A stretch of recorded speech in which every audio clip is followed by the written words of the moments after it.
All right, so I'm going to show you what my idea was, and it was approximating the square root of 2. And we use the continued fraction algorithm on Mathematica, and these are the first decent fraction approximations for square root of 2. 3/2, 7/5, 17/12, 41/29. So you can see that 7/5 is approximately square root of 2 because 49/25, if I square it, that's about 2. About 17/12. 289 over 144. You can see. So that one's a little bit bigger than the square root of 2. This one's a little bit smaller, and they'll alternate.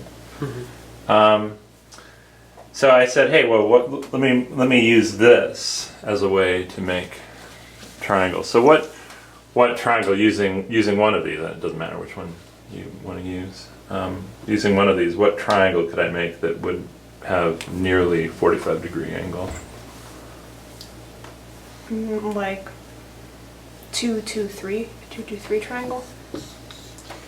2, 2, 3 might be one where these angles were nearly 45. What one would be maybe substantially better? So the better one might be like a 70, 70, 99. Okay. And that's actually funny. We used 99 in the first example. So. Oh, actually, it's still even up on your screen, right? So this was in our first example, when we multiplied the 1, 1, root 2 triangle by 100 and then shrunk one of the sides to be 99, we got 44.427. Okay. So here's one where the hypotenuse is 99. So this is actually a smaller triangle, 70, 70. So let's see what we get. So the law of cosines says, sorry, I'm writing through the tripod, which makes my handwriting awful. So the law for if I'm going to do this angle, right? I mean, we don't really need the law of cosines. We can just do cosine of that angle. How? It might not be a right It's not a triangle. right triangle, right? Yeah. Okay, so yeah, we do need law of cosines. To make it even easier, actually, just computationally, I'll do this angle, and then I'll subtract it from 180 and then divide by 2.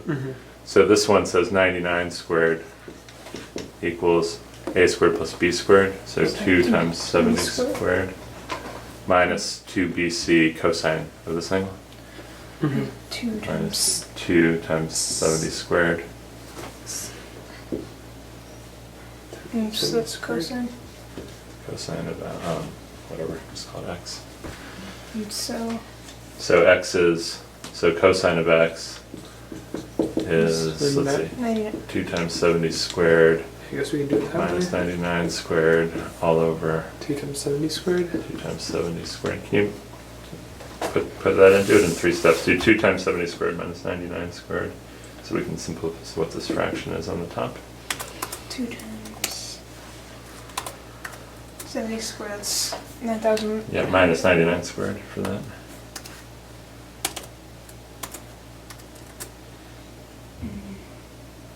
So what is it? Minus 1. Minus 1 on the top.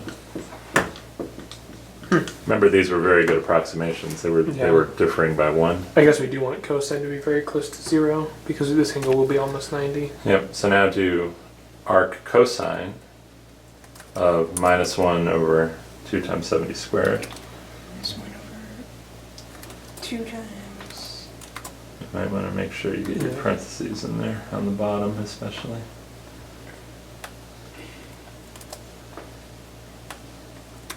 Here. Right. Maybe you can even multiply that by pi over 180, right? Or, sorry, 180 over pi right at the start. Pi. Oh, gotta do n of that. Okay, good. We get 90.0058. 90.0058. That's on screen. Okay, so what does that make the other angles? So maybe how do I calculate the other 2 angles?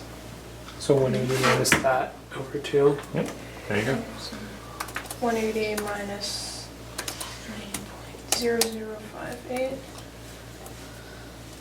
all over 2.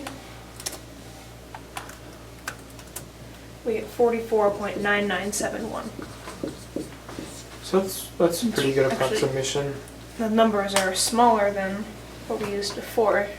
Basically 100 on each side, and it's a better approximation here. Yeah, so it's really, really good. So does this surprise you that we could find something that was that much better? Yes, Yeah, it especially does. because the numbers aren't large, like his example was. Yeah, so the prior one, if we pretend root 2 is 1.41, so the prior one was a 90, 100, 141 triangle. Mm-hmm. And here, and then we only got it to half a degree Wow. there, right? Yep. But with this one, we're getting it to, One- basically 3 parts in 1,000 of a degree. Wow. So it's pretty good. Yeah. All right. Good job, guys. High five. Good work.